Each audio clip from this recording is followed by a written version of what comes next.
વિસાવદરના ધારાસભ્ય ગોપાલ ઇટાલિયા જ્યારથી જીત્યા છે ત્યારથી તેમના જ નામની ક્યાંક ચર્ચા થતી હોય એવું લાગી રહ્યું છે।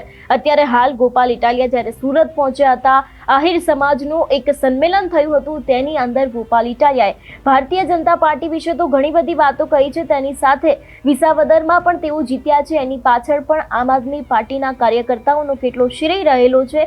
તેની સાથે આગામી દિવસોમાં યુવાઓએ શું કરવું જોઈએ, રાજનીતિને લઈને પણ તેમના દ્વારા ઘણી બધી વાતો કરવામાં આવી છે।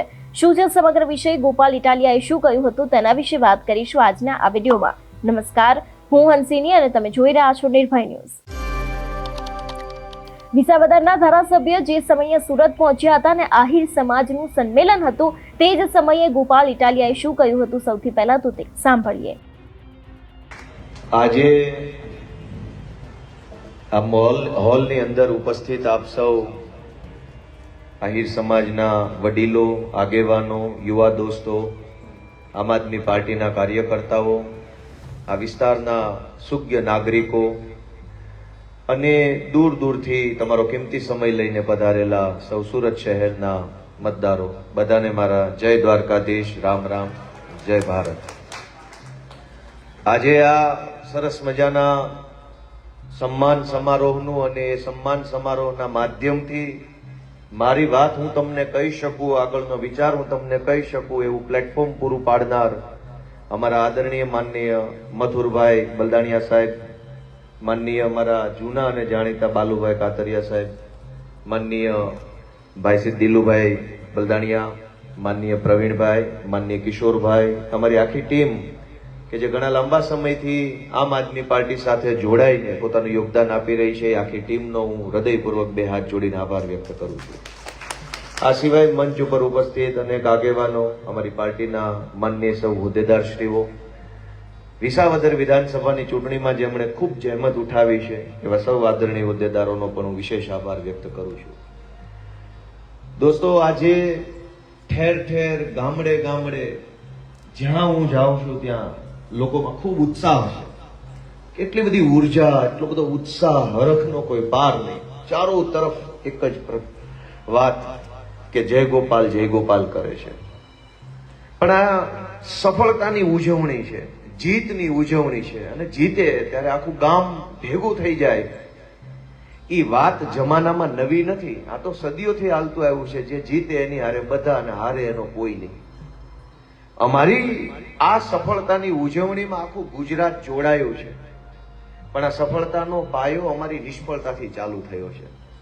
અમે અમારા જીવનમાં નિષ્ફળ થયા, હાર્યા, પણ હિંમત ન હાર્યા ને ત્યાંથી અમારી સફળતાની શરૂઆત થઈ છે। દોસ્તો, 2022ની ચૂંટણીમાં બધાને, અમને સૌને એવું લાગતું હતું કે આ પાર્ટી કાંઈક કાઠું કાઢશે, પણ ધાર્યું પરિણામ ન આવ્યું, અને ધાર્યું પરિણામ ન આવ્યું એટલે ઘણી અણધારી ઘટનાઓ બની। અનેક લોકોએ આમ આદમી પાર્ટી છોડી દીધી, અને સીધી રીતે છોડીને ગયા હોય તો ભગવાન એને સુખી રાખે, પણ મેણા ટોણા કર્યા, આ પાર્ટીમાં આને અન્યાય થાય છે, આ જ્ઞાતિને અન્યાય થાય છે, આ વર્ગને અન્યાય થાય છે, આને પ્રભુત્વ નથી આપવામાં આવતું, ઓલી જ્ઞાતિનું વધારે હાલે, એવું બધું કેટલો બધો ટીકા ટિપ્પણી ને કચરો ઠાલવીને મૂળભૂત રીતે લોકો નિરાશ થયેલા, હતાશ થયેલા, ઉતાવળમાં કંઈક પામી લેવા દોડતા હતા ને કાંઈ ન મળ્યું એટલે માર્ગ બદલી લેવાની ફિરાકમાં હતા, એટલે ઘણા ભાગી ગયા। પણ આમ આદમી પાર્ટીમાં જે લોકો નિષ્ફળતાને જીરવી ગયા, નિષ્ફળતાને પી ગયા, સંયમથી, ધીરજથી, ધગશથી, ધીમા ડગલે હાલતા રહ્યા, એ આજે આ જીતની ઉજવણીનો હિસ્સો બનીને બેઠા છે, એ વાતનું ગર્વ છે। એટલે દોસ્તો, આ વિસાવદર વિધાનસભાની ચૂંટણી પરથી એટલું શીખવા મળે છે કે હાર અને જીત એ જીવનનો હિસ્સો છે, પણ હિંમત ન હારવી એ આપણી ફરજ છે, એ આપણું કર્મ છે। હિંમત નહીં હારો તો દુનિયા એક વખત તમને જીતાડશે, કેમ કે આ સમાજ છે, સમાજથી હોશિયાર દુનિયામાં કોઈ હોતું નથી। સમાજ તમને ચેક કરશે, સમાજ તમને પારખશે, એક વખત નહીં 100 વખત પરીક્ષા લેશે, તમારા ટાંટિયા મજબૂત છે કે નહીં સમાજ ચેક કરશે, એકની એક જગ્યાએ ટકો એમ છો કે નહીં, સમાજ તમારો વાહો ચેક કરશે કે ખમી એક એમ છે ને, સમાજ તમારો કાળજુ ચેક કરશે, ફાટી જાય એવું નથી ને, સમાજ તમારું દિમાગ ઠેકાણે છે કે નહીં દિમાગ ચેક કરશે, સમાજ તમારો હાથ ચેક કરશે, ખજડ છે ઢીલો છે, સમાજ તમારું બધુંય ચેક કરે અને સમાજને એમ લાગે કે હાથે મજબૂત, ટાંટિયા મજબૂત, વાહો મજબૂત, કાળજા મજબૂત, તો સમાજ દિલ ખોલીને સન્માન આપે છે, માન આપે છે, મત આપે છે, બધું આપી દે છે સમાજ. પણ એ તબક્કા સુધી પહોંચવાની કોશિશ કોને કરવાની છે? સમાજ તો પરીક્ષા લેશે, પણ એ પરીક્ષા આપવાની કોને છે? જેને આગેવાની કરવી હોય, જેને નેતા બનવું હોય, એને આ પરીક્ષા આપવાની છે. મારે આ વાત એટલા માટે કહેવી પડે છે, બધાને જેને રાજ્યસભાની જગ્યા મળે તો બધા નેતા બનવું છે. મેં તો ગુજરાતમાં કોઈ એવો માણસ નથી જે ના પાડે કે મને રહેવા દો. સરળતાથી મળે, ચૂંટણી ન લડવી પડે, સંઘર્ષ ન કરવો પડે, કાંઈ કર્યા વગર સીધી ઘરે આવીને રાજ્યસભા, કેમ કે રાજ્યસભા એવી વસ્તુ છે એમાં જીતે ને જીતે, લગભગ હારવાનું હોય જ નહીં. એમાં જે પાર્ટીની બહુમતી હોય એનો ઉમેદવાર જીતે. સૌને નેતા બનવું છે. પરીક્ષા કોણ આપવા માંગે છે? પરીક્ષા કોઈ આપવા માંગતું નથી. મારે મારા આજના વક્તવ્યના માધ્યમથી ગુજરાતભરના યુવાનોને બે હાથ જોડીને વિનંતી કરવી છે કે આવો રાજકારણમાં અને પરીક્ષા આપો, મોટી પરીક્ષા આપો, તમામ પરીક્ષા આપો, તમારી જાતને સાબિત કરો, તો સમાજ તમને ટેકો કરવા માટે હંમેશા હારે ઉભો છે. સમાજ એમનામ ટેકો હું કામ કરે? હું છું, અમારી હારે અનેક યુવાનો આંદોલન સમયે બધાય બહાર આવ્યા હતા. સભ્ય તો ઈ બન્યા, ધારાસભ્ય બધાય બન્યા, પણ ગોપાલ ઇટાલિયા ધારાસભ્ય બન્યો, આખા ગુજરાતમાં ઉજવણી થઈને ઈ ધારાસભ્ય બનવાની મજા અલગ છે. ધારાસભ્ય તો બધાય આંદોલન વાળા બન્યા ને, જેણે આંદોલન કર્યું વહેલા મોટા બધાય ધારાસભ્ય બન્યા. તો ઈ ધારાસભ્ય આ ધારાસભ્યમાં ફરક એટલો છે કે એમણે પાર્ટીની પરીક્ષા આપી, પાર્ટીની પરીક્ષા પાસ થાય એટલે પાર્ટી કીધું ચડાવી દો અને લાઈનમાં રાખી દો. અમે સમાજની પરીક્ષા આપી, સમાજના સુખમાં, સમાજના દુઃખમાં, સમાજની પીડામાં, સમાજની વેદનામાં, જ્યારે જ્યાં જેણે જેમ યાદ કર્યા એવી રીતે અમે યથાશક્તિ સમાજને નમીને સમાજનું કામ કર્યું. તો આજે બધાય સમાજે દિલ ખોલીને આશીર્વાદ આપ્યા. અને આપણે ત્યાં વર્ષોથી એ પરંપરા રહી છે, એ ખાનદાની છે કે આયરના આશરે આવે પછી એને કઈ ઉપાધિ ન હોય. અને આયરનો આશરો એમાં બધું આવી ગયું. હું આશરે ગયો તો મારું હાલી ગયું ભાઈ. એ વાતનો હું રાજીપો વ્યક્ત કરું છું. એ વાતનો હું સમાજનો બે હાથ જોડીને આભાર વ્યક્ત કરું છું. અહીંથી હું ગયો ત્યારે મને ક્યાં કોઈ ઓળખતું હતું, પણ હું તો એક મોટા ખોવડાના આશરે ગયો કે ભાઈ તમારા આશરે આવ્યા છીએ, માણસ નાનો છું પણ કામ મોટું કરીશ. વાત ભલે નાની હોય મારી. અને એ મેં આશરો માગ્યો, તમે બધાએ આશરો આપ્યો, ખૂબ મહેનત કરી. આમાં કોનું નામ લઉં કોનું બાકી રાખો. એક એક માણસનું યોગદાન એ યોદ્ધા જેવું યોગદાન છે, સેનાપતિ જેવું યોગદાન છે. દરેકે પોતાની ક્ષમતા બહારની મહેનત કરી છે. એક માણસ 10 કિલો વજન ઉચકી શકે એમ હોય, 100 કિલોનું મણિકું ઉઠાવી લે, એવું કામ આ ચૂંટણીમાં એક એક માણસે કર્યું છે. ક્ષમતા બહારની મહેનત. બધાની આંખમાં એક હરખ હતો કે કાંઈક સારું થશે, અને એ હરખ સાથે સૌએ કામ કર્યું. આહી સમાજે મદદ કરી, આહી સમાજના યુવાનોએ મદદ કરી, આગેવાનોએ મદદ કરી, જાહેરમાં મદદ કરી, અલગ રીતે મદદ કરી. સૌનો હું ઋણી છું, સૌનો હું આભાર વ્યક્ત કરું છું આ તબક્કે. દોસ્તો, આ વિસાવદર વિધાનસભાની ચૂંટણી ઉપરથી આપણે 2-5 બાબતોની શીખ લઈએ તો ભલું થાય. આજ ગુજરાત આખામાં અનેક પ્રશ્નો છે. આજે હું હમણાં વાલમનગર ગયો તો ખાડીપુર આવ્યું છે, ત્યાં હું લોકોને મળ્યો. ખૂબ મોટી સંખ્યામાં બહેનો બહાર આવી ધારાસભ્યને જોવા માટે, એની વાત સાંભળવા માટે, રજૂઆત કરવા માટે કે ભાઈ અમારે અહીંયા કાયમ દર ચોમાસે આવવું હોય છે. એ કહેવા માટે આવ્યા. એમણે એવું કીધું કે અહીંયા દર ચોમાસે પાણી ભરાઈ જાય છે. આપણે અહીંયા આ ખાડીમાં પાણી આજે ભરાઈ ગયું, એનાય સમાચાર મને મળ્યા. મિત્રો, મને એ પ્રશ્ન થાય છે, નાગરિક તરીકે, જનતા તરીકે આપણી પાસે 2 રસ્તા હંમેશા છે. કાં એવી મહેનત કરો કે પરિસ્થિતિ બદલાઈ જાય, અને બધી મહેનત કર્યા પછી પરિસ્થિતિ ન બદલાય તો એવી મહેનત કરો કે સરકાર બદલાઈ જાય. દર ચોમાસે જો પૂર આવતું હોય, દર ચોમાસે પાણી આવતું હોય, છતાંય પરિસ્થિતિ ન બદલાતી હોય તો ક્યારેક તો સરકાર બદલવાની કોશિશ કરો દોસ્તો. દર વર્ષે પાણી આવી જાય, દર વર્ષે ઘરમાં પાણી ભરાઈ જાય, બાળકોના પુસ્તક પલ્લે, કિંમતી સામાન પલ્લે, ઘર પલ્લે, અઠવાડિયું ડિસ્ટર્બ થાય, 2-5 લાખના ખાડામાં માણસો ઉતરી જાય. એ હાલત ન બદલાતી હોય તો વિચાર બદલો, પરિસ્થિતિ બદલવા માટે થઈને સરકાર બદલો, એ વિનંતી હું તો બધાને કરું છું. દોસ્તો, ક્યાં સુધી આપણે આવું ચલાવશું? આ સુરતની અંદર મને એક સૌથી નહીં ગમતી બાબત આજે હું પહેલી વાર બોલું છું, કેમ કે પહેલા બોલ્યો નથી. મેં હંમેશા એ વાતમાં ધ્યાન રાખ્યું કે બધું બોલી નથી નાખવું, અમુક વસ્તુ કામ કરતા જાવી, બધાને ભગવાને સમજણ આપી છે, હારું વિચારશે.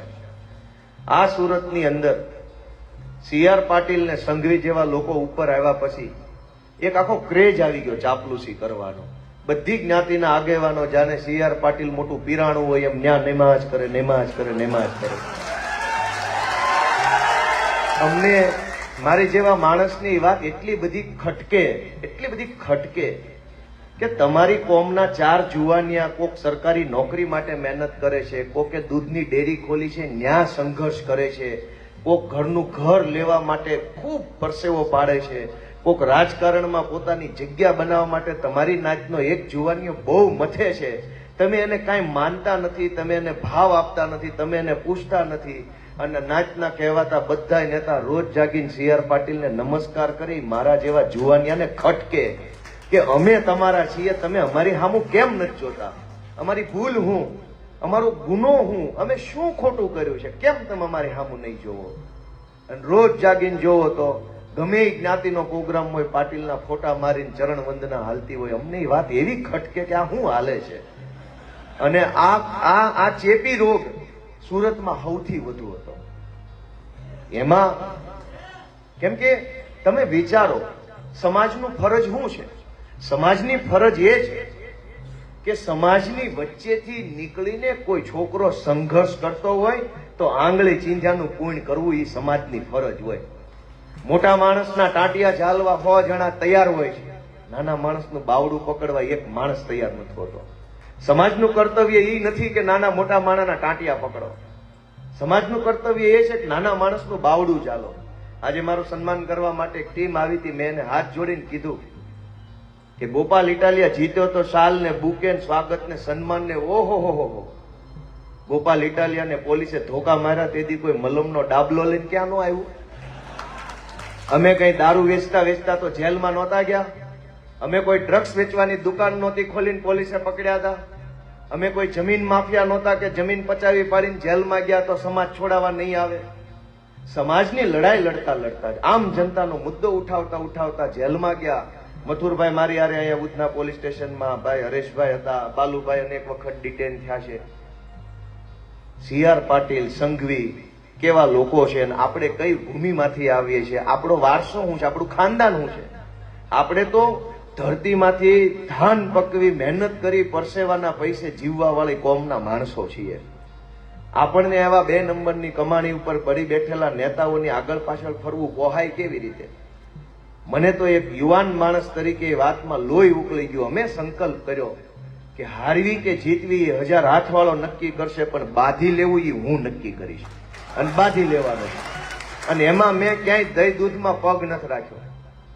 અનેક વખત એવા સંજોગ આવ્યા કે રાજકારણમાં આવવાની ધગશ તો ઘણી હોય, હું ઘણા જુવાનિયાને ઓળખું છું અલગ અલગ જ્ઞાતિના, પણ પાછા પડી જાય. મને મારી નાતમાંથી ટેકો નહીં મળે, અમારી નાતમાં ભાજપનો વેલો ભાઈને ટિકિટ મળી એટલે મને ટિકિટ નહીં મળે, મને મત નહીં મળે, અમારો સમાજ ઓલી પાર્ટીમાં છે, ઓલી પાર્ટી. મિત્રો, મારે યુવાનોને એક વિનંતી કરવી છે, આપણે કોણ છીએ આ બધું નક્કી કરવા વાળા કે આપણો સમાજ ક્યાં મત આપશે અને કયા નેતાને મત આપશે? આપણા હાથમાં એટલું જ છે કે હું મારી ક્ષમતા સમાજને કેટલી હદ સુધી બતાવી શકું એમ છું, મંડો બતાવવા. જોવા વાળો હજી ખૂણામાં કોક માણા બેઠો છે. ગોપાલ ઇટાલિયા એ વાટે રે કે મને મારી નાત મત આપશે તો હું 100 વર્ષે ચૂંટણી ન જીતું, પણ ગોપાલની અંદર કવત ઈશ્વરે કેટલું ભર્યું છે એ મંડો બતાવવા તો હશે એટલા બધાય મત આપશે કે નહીં છોકરો બળુકો છે. રાજનીતિમાં યુવાનોએ આગળ આવવાની જરૂર છે, પણ મૂંઝાવાની જરૂર નથી. હજારો છોકરા મૂંઝાઈ જાય છે, મને ટિકિટ નહીં મળે, મને હોદ્દો નહીં મળે, હું જીતી શકીશ કે નહીં જીતી શકું, મારી પાસે પૈસા નથી, મારો પ્રચાર કોણ કરશે, ઓલો મારા વિરોધમાં છે, ઓલો મારા વિરોધમાં છે, આણે મારા વિરોધમાં પોસ્ટ મૂકી, આણે વિડીયો બનાવ્યો. આવી નાની નાની વસ્તુ એક ઉગતા નેતાને દબાવી દે છે. કે મારી જેવા કાબા માણામાં તો ઉપાધિ નથી, ગમે એવું બોલે નહીં, મને તો કોઈ દી કઈ ફેર જ ન પડે, હું તો 2 રોટલી વધારે ખાઈ લો ને વિડીયો જોતા ખાવ પાછો. દાંત કાઢતો જાવ ખાતો જાવ આનંદ આવે કે ઓહો કેવા કેવા માણસો આપણું નામ લે છે. મારી જેવા નાના માણાનું નામ મોટા માણા લે તો અમને શેર લોહી ન ચડે. નગર જે લોકો બોલવાના પૈસા લેતા હોય આપણું નામ મફતમાં બોલે એનાથી સારું જીવનમાં હોય હું? એનાથી સારું કઈ હોય જ નહીં ને. હા મફતમાં ગોપાલ ઇટાલિયન નામ આવે, છાપામાં આવે, ટીવીમાં આવે, સ્ટેજ ઉપર આવે. હું એ વાતને એન્જોય કરું છું, મજા આવે છે. પણ મારી દોસ્તો એ વિનંતી છે કે આગળ આવો, નિરાશ ન થાવ, હતાશ ન થાવ. પરીક્ષા આપો, બધા જીવનની પરીક્ષા આપશો તો સમાજ તમને ખૂબ આપશે. પાર્ટીમાં કામ કરવા માટે થઈને ઘણીવાર મેં એવું જોયું છે, હું જ્યારે પાર્ટીનો પ્રદેશ પ્રમુખ હતો તો અલગ અલગ પાર્ટીની અંદરના કાર્યકર્તા બહારના લોકો કે તમારી પાર્ટીમાં ફલાણા જિલ્લાનો પ્રમુખ ઓલી જ્ઞાતિનો હોવો જોઈએ, આ જ્ઞાતિને આ હોદ્દો આપવો જોઈએ, ઓલાને ઓલો હોદ્દો આપવો જોઈએ. દોસ્તો આપણે એક વાતને મગજમાં ફિટ કરવાની જરૂર છે કે વ્યક્તિ પાર્ટીના હોદ્દાથી મહાન નથી. પાર્ટીનો હોદ્દો તો આજ છે, કાલ નથી. આ પણ ખૂણાની ખુરશીમાં બેહાડી દીધો તો એનાથી નેતા નહીં કોઈ બની જાય. નેતા બનવા માટે 4-5 સૌથી મહત્વની બાબત છે જે નવી પેઢીના જુવાનિયાઓએ શીખવા જેવી છે. નેતા બનવાનો સૌથી મોટો ગુણ છે સહન શક્તિ. જેટલું આપણી હારે અન્યાય થાય, અત્યાચાર થાય, આપણને એમ લાગે કે બહુ ખોટું છે, બધું તમે સહન કરી જાઓ અને દરિયા જેવું પોળું દિલ રાખો તો દરિયા જેવડો પ્રેમ મળે.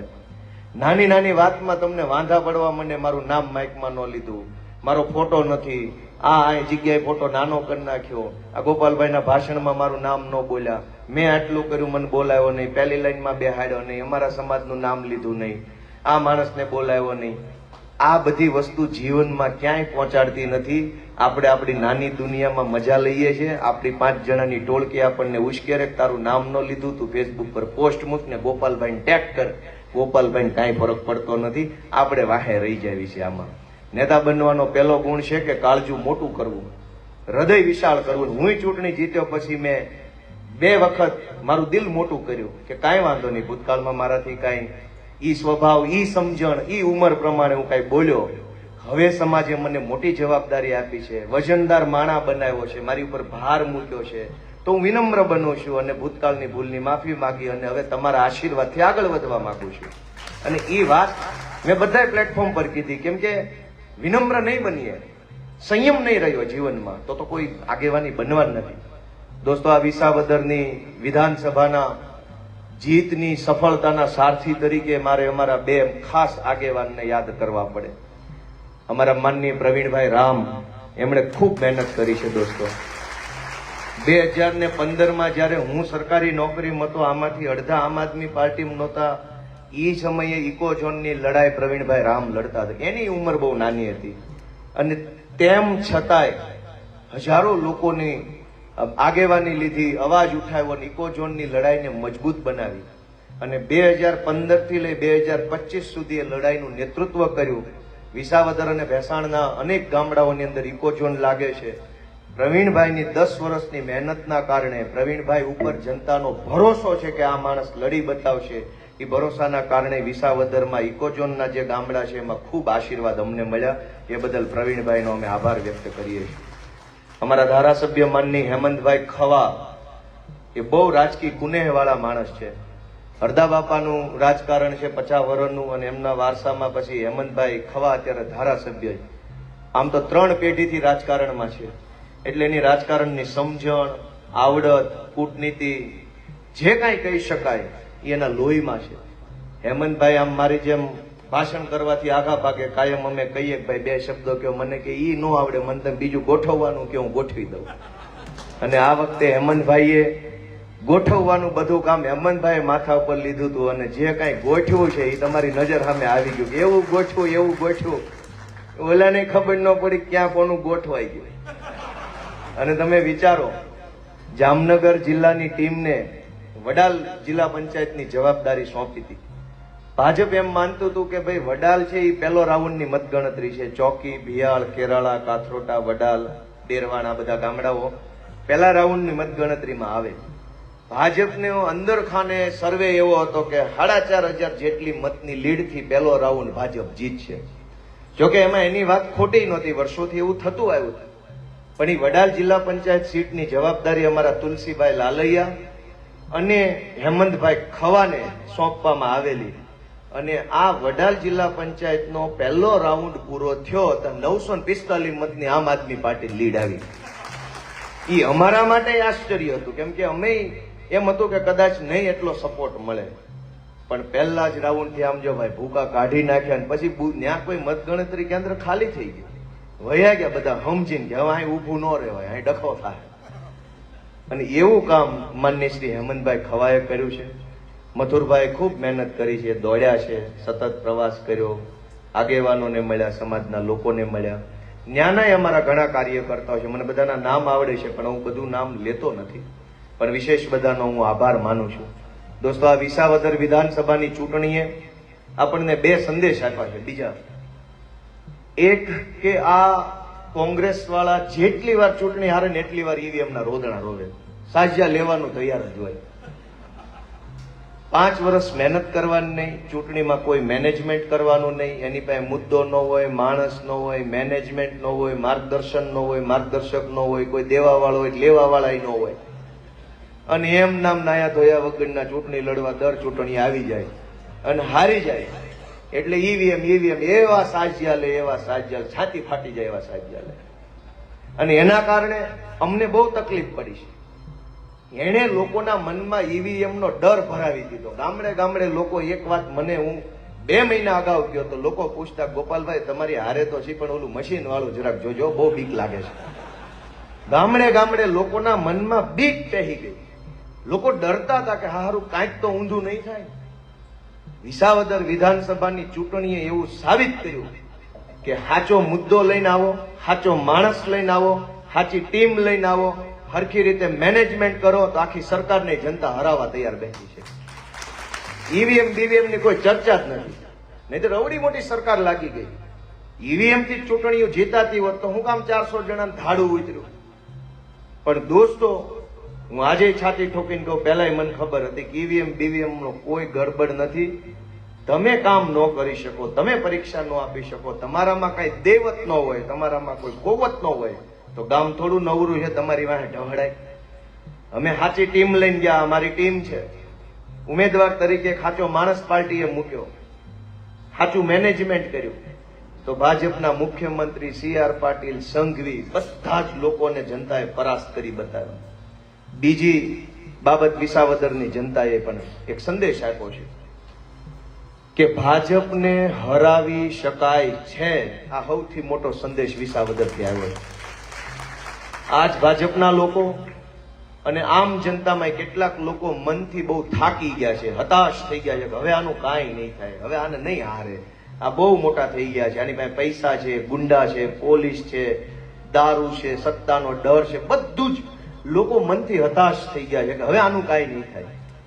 પણ વિસાવદરની જનતાએ આપણને સંદેશ આપ્યો છે કે તમે ધારો તો આખી સરકારને હરાવી શકાય છે. તમારે ધારવું કે ન ધારવું એ તમારા હાથમાં છે. દોસ્તો, ભાજપની સરકારમાં દમ નથી, ભાજપની સત્તામાં કોઈ બળ નથી, ભાજપના પૈસા, ભાજપની પોલીસ, ભાજપના ગુંડા, ભાજપનો દારૂ, ભાજપનો ડર, એમાં તાકાત નથી. તાકાત આપણા મનની અંદર તાકાત છે. આપણું મન જે દિવસે સંકલ્પ લઈ લે છે કે આ ચોરને ભગાડવા છે, તેથી દુનિયાની કોઈ તાકાત આપણને રોકી નહીં શકે. દોસ્તો, આપણે કેટલું સહન કરીએ તમે વિચારો. મુદ્દો માત્ર પૂરતો નથી. આજ આપણા છોકરા ભણાવવા માટે આ સુરત જેવા શહેરમાં ગરીબ માણસોએ કેટલી લાચારી કરવી પડે. તમે કલ્પના કરો કે આજ બધી જ્ઞાતિમાં 3 જ્ઞાતિ છે. આપણે એમ કહીએ કે આ X સમાજ છે, આ Y સમાજ છે, પણ એવું નથી. હકીકત અલગ છે. દરેક જ્ઞાતિની અંદર 3 જ્ઞાતિ છે. એક જ્ઞાતિ, એમાં આખી એક જ્ઞાતિનો પહેલો ભાગ ગામડામાં રહેશે, જે ખેતી મજૂરી કરીને જીવન જીવે છે. એની એ જ્ઞાતિનો બીજો ભાગ શહેરમાં રહે છે અને મજૂરી કરે છે. એની જ્ઞાતિનો ત્રીજો ભાગ શહેરમાં રહે છે અને સુખી જીવન જીવે છે, રૂપિયા કમાય છે, ખૂબ પૈસા વાળા છે. એક જ્ઞાતિમાં 3 જ્ઞાતિ છે. સરકારને એ વાતની ચિંતા નથી. એક જ્ઞાતિમાં 3 જ્ઞાતિઓ, એમાં જે સૌથી રૂપિયા વાળા હોય અને 2 ખિસ્સામાં ભરી અને જ્ઞાતિને બતાવે છે કે તમારા અમારી હારે છે, તમારા અમારી હારે છે, હવે તમે ટીંગાવો. પણ આપણી જ્ઞાતિમાંથી આપણો એક ભાઈ ગામડામાં રહે છે, મજૂરી કરે છે, કોઈક ઢોર ચારે છે, કોઈક ટ્રેક્ટર હાંકે છે, કોઈક ખેતી કરે છે, કોઈક મજૂરી કરે છે. એની ચિંતા નથી અહીંનો માણસ કરતો, નથી સરકાર કરતી, અને કોઈ એની ચિંતા નથી કરતું.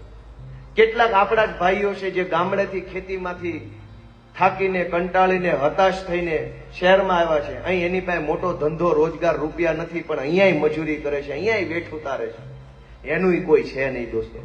દરેક જ્ઞાતિને પોતાની જ્ઞાતિના રૂપિયાવાળા આમ ટેબલ ઉપર શોકેસની જેમ ભાજપે મૂક્યા છે. એને જોતા રહેવાનું, મત આપતા રહેવાના. ભાજપનું હાલે, શોકેસનું હાલે ને ગામ એમના લોલમ લોલ હાલે છે. આ પરિસ્થિતિ બદલવાની જવાબદારી કોની છે મિત્રો? આપણે ગામડું મૂકીને શહેરમાં આવ્યા, હારી હરાઈ અહીં કોઈ નથી આવ્યું, બધા લાચારીમાં આવ્યા. બાપ દાદાનું ગામ, બાપ દાદાની સીમ, આપણા ઉર્દન દાદા, આપણા માતાજી, આપણી કેટલી યાદો ગામડામાં પડી છે. એ બધુંય મૂકી કચવાતા મને લાચારીથી આપણે અહીં શહેરમાં આવ્યા છીએ રોટલો રળવા. અને અહીંયા આવ્યા પછી આપણી શું હાલત છે? ક્યારેક સોસાયટીમાં પાણી ભરાઈ જાય છે. ગુજરાતના મોટા શહેરોમાં બેફામ ડ્રગ્સ વેચાય છે. આપણા છોકરા ડ્રગ્સના રવાડે ચડે છે. સરકારમાં કોઈ બોલવા તૈયાર નથી કે આ ખોટું થાય છે, તમે અમારા જુવાનિયા ન બગાડો. ચૂંટણીઓમાં ભાજપ વાળા દારૂ પાય છે, જુવાનિયા બગાડે છે. કોઈ બોલવા વાળું નથી કે તમે અમારા જુવાનિયાને બરબાદ ન કરો બાપા. શાળાની અંદર માસ્તરોના ઠેકાણા નથી, ક્લાસરૂમના ઠેકાણા નથી, કોઈ સુવિધા નથી. પ્રાઇવેટ શાળાઓની અંદર માંડ માંડ કોક માણસ છોકરું ભણાવે તો શાળા છે ઈ પઠાણી ઉઘરાણી કરે. અનેક એવા કિસ્સા સુરતમાં સામે આવ્યા. છોકરાને બહાર કાઢી મૂકે, ટોયલેટમાં પૂરી દે, ક્લાસરૂમમાં બેસવા ન દે. તમે વિચારો કે આઝાદીના 75 વર્ષ પછી જો અવડો મોટો મહાન ભારત દેશ, ભારતમાં જન્મેલા એક બાળકને ભણાવી ન શકે તો ધૂળ પડી લોકશાહીમાં. ભાઈ નથી કઈ આવું લોકશાહી બોકશાહી જેવું દેશમાં.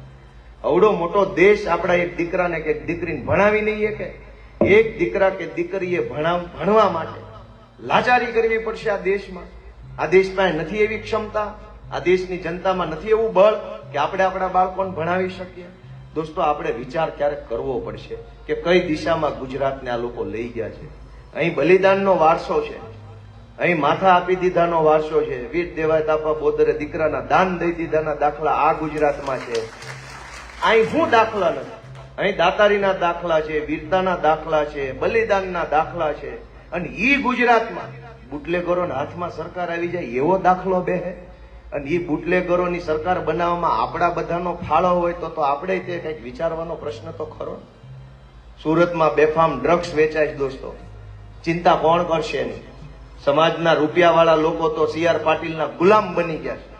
પણ નાનો માણસ કે આજે હું અનેક છોકરાને ઓળખું છું, કોક MR છે, કોક મેડિકલ લાઈનમાં ભણે છે, કોક સરકારી નોકરીની તૈયારી કરે છે, એનાય મોટા સપના છે. એની સામું કોઈનું ધ્યાન નથી. દોસ્તો, વડીલો, યુવાનો, અમારી વિનંતી છે કે તમે અમને આશીર્વાદ આપો. અમે નવી પેઢીના જુવાનિયા છીએ, અમે કંઈક કરવા માંગીએ છીએ. અમારી પાસે સપનું છે, એ સપનું પૂરું કરવાની હિંમત છે, નિષ્ઠા છે. અમે અમારી જગ્યાએ ટકી રહ્યા, અમારા ટાંટિયા મજબૂત છે. અમે ફેરફાર કરવા વાળા માણસો નથી. રાજનીતિમાં બધાય વંડિયું ઠેકી ગયા. આ ગોપાલ ઇટાલિયો એક એવો પહેલો માણસ છે જે પાટીલથી બીતો નથી દોસ્તો. એને આખા ગુજરાતને બીવડાવ્યું. ને વિશાખ જુનાગઢમાં કિરીટ પટેલ ને સુરતમાં CR પાટીલ, બે માસિયાઈ ભાઈ જેવું કામ છે. પણ હું પહેલો માણસ છું જે બેમાંથી એકથી બીતો નથી. હવે તો હું તમારી પાસે આશા રાખું ને કે હવે તો અમને આશીર્વાદ આપો. હવે તો અમારો શું વાંક છે? હવે તો અમારો હક છે ને તમારી પાસે માગવાનો કે આપો, અમને આશીર્વાદ આપો, સપોર્ટ આપો, ચાર હારા જુવાની આપો, અમારી પાર્ટીમાં મોકલો. એનું ઘડતર થશે, શિક્ષણ થશે, બોલતા શીખશે, અવાજ ઉઠાવતા શીખશે, લડતા શીખશે, રાજનીતિ કરતા શીખશે, પાર્ટીનું કામ શીખશે અને આવનારા દિવસોમાં સમાજને ખારો નેતા મળશે. દોસ્તો, હું આપ સૌનો આભાર માનતા મારી વાત પૂરી કરતા પહેલા લાગણી વ્યક્ત કરું છું કે વિચારવાનું ચાલુ કરો. વિચારવાનું ચાલુ આજથી કરશો તો પરિણામ એનું 2 વર્ષે, 5 વર્ષે, 7 વર્ષે આવશે. અમે બધાય અમારી ઉંમર જોવો, અમારા પહેરવેશ, લુગડા બધા જોવો, આવા બધા સીધા સાદા સિમ્પલ ઘરના માણસો. અમે કોઈ નેતા નથી. ધારાસભ્ય બનાવ્યો હોય હજુ મને એવું લાગતું નથી કે ધારાસભ્ય એટલે અમુક હું બની ગયો, આમ ઉભું રહેવાનું કે આમ ઉભું રહેવાનું, ખબર જ નથી પડતી કાંઈ. લોકો મન જોવે છે એને આશ્ચર્ય થાય છે, એટલે આ તો હાવ સિમ્પલ માણસ. એટલે મને એમ થાય નકર હોવો કેવો જોઈએ. હું ઓલા ગામડે ગામડે જાઉં, લોકો ડોળા કાઢી કાઢીને જોવે છે મારી સામે આમ. એટલે એને તો ધારાસભ્યને કેવોય જોયો હશે વર્ષોથી, આમ મોટી તોપ હશે, ખૂંખાર ને આમ અજરબમ ઉભું રહેવાનું ને એની અડખે પડખે 10 જણા ટાઈટ ઉભા હોય ને આઘારે જો એવા જોયા છે. એની વચ્ચે હું હવે આ ચપલા પહેરીને ગમે ના ગારામ થઈને બેહી જાઉં એટલે મારી હામું આમ જો લે હાલે લે. એને એટલી જ વસ્તુમાં આશ્ચર્ય થાય છે કે આ કેમ બેહી ગયો. મને એમ થાય છે કે તમારે ક્યાં બે આવવાના. મને તેમાં નવાઈ નથી લાગતી. આપણે તો ધૂળ ઢેફાના માણસ છીએ. આપણા માવતરે આપણને જમીનના સંસ્કારો આપ્યા છે. ભોં ઉપર પગ રહેવા જોઈએ, ભોં ઉપર માણા રહેવો જોઈએ. ભોં મૂકી જ મરી જવાના છે. આપણે ભોંના માણસ છીએ. આપણને ભોંએ પેદા કર્યા. આપણા બધાનો વારસો ને કુળ શું છે? આપણું કુળ ભોં છે. ભોંમાંથી આપણે ઉગી નીકળીએ. ભોં ઉપર આપણા પગ છે, ભોંથી આપણો વિચાર છે, અને આપણે એવા ને એવા રહીએ. અમે એવા માણસ છીએ. અને એટલે હું આશા રાખું છું કે જે હવામાં ઉડે છે ને ઉપરથી વળાઈ દો અને ભોં વાળાને છે ને એને જાળવી દો. બધાનો હું હૃદયપૂર્વક ખૂબ ખૂબ આભાર વ્યક્ત કરું છું. આ તબક્કે મારાથી કોઈનું નામ લેવામાં કે કોઈની નોંધ લેવાનું ચૂકાઈ ગયું, કેમ કે હવે પછીથી કાયમી ચિંતાનો વિષય. જ્યાં 3-4 કાર્યક્રમ કર્યા ને જેવો કાર્યક્રમ પૂરો થાય ને મને કોઈ ખૂણામાં લઈ જાય છે. કેમ આનું નામ ન બોલ્યો, નાનું ભાઈ હમણાં 3 દી થામ જ હાલે છે. અને મેં કીધું ભાઈ મને નવો ભણ્યો શું છે, થોડોક રહેવા દેજો. આ નામની ડખાડુખીમાં કઈક ગોચી કાપી લેતા નહીં. કેમ કે લાગણી છે બધાની, આ પ્રેમ છે બધાનો. પણ જયારે માઇક ઉપર બોલતા હોય ત્યારે જેનું મોઢું દેખાય ને એનું નામ યાદ આવે. કેમ કે આપણા મનમાં કેટલું હાલતું હોય કે હું આ બોલીશ, એમાં કઈક રહી જાય એટલે ઈ માણસ ખૂણામાં લઈ જાય અને વોટ્સએપ ગ્રુપમાં પેલા લેફ્ટ થઈ જાય, નારાજગી વ્યક્ત કરવા. નહીં હાલે, પાર્ટીમાં મારું કામ જ નથી કાંઈ, અમારી અહીં કઈ નોંધ જ ન હોય, અમારે રહીને કામ જ શું છે. એટલે ભાઈ અમારી આખું ભાષણ જ એની ઉપર હતું, સહન કરતા શીખવો. ત્યાં ભાષણ પૂરું કરીને વોટ્સએપ કર્યું, નીકળી ગયો. હવે આમાં કરવાનું એટલે સંઘર્ષની એક અલગ મજા છે. આ બધું શીખવું, આ બધું જીરવી જવું, હસતા મોઢે આ વાતને સહન કરી જાવી, અને છતાંય સમાજનું દાંત કાઢતા કામ કરવું ને એ બહુ મોટી કળા છે દોસ્તો. અને એ કળાને તમે આશીર્વાદ આપજો જો તમને દેખાતી હોય તો. હું સમસ્ત આહિર સમાજનો ખૂબ ખૂબ ઋણી છું, સૌનો ખૂબ ખૂબ આભારી છું. તમારી પાસેથી આશા રાખું છું કે અમારી આખી પાર્ટીને, અમારી આખી ટીમને તમારા આશીર્વાદ મળે. જ્યાં ચૂંટણી હોય કે ચૂંટણી ન હોય, તમને અમારી જરૂર પડે તો અમને યાદ કરજો. તમારું માર્ગદર્શન હોય તો મથુરભાઈના માધ્યમથી કે અમારા કિશોરભાઈ કે અમારા બાલુભાઈના માધ્યમથી માર્ગદર્શન મારા સુધી પહોંચાડજો. તમે બધાએ જે સપોર્ટ આપ્યો એ બદલ આભાર. જય દ્વારકાધીશ. તમારું શું માનવું છે આ વિષયને લઈને અમને કમેન્ટ કરીને ચોક્કસથી જણાવજો. તેની સાથે અમારી ચેનલ નિર્ભય ન્યૂઝને લાઇક, શેર અને સબસ્ક્રાઇબ કરવાનું ભૂલશો નહીં. નમસ્કાર.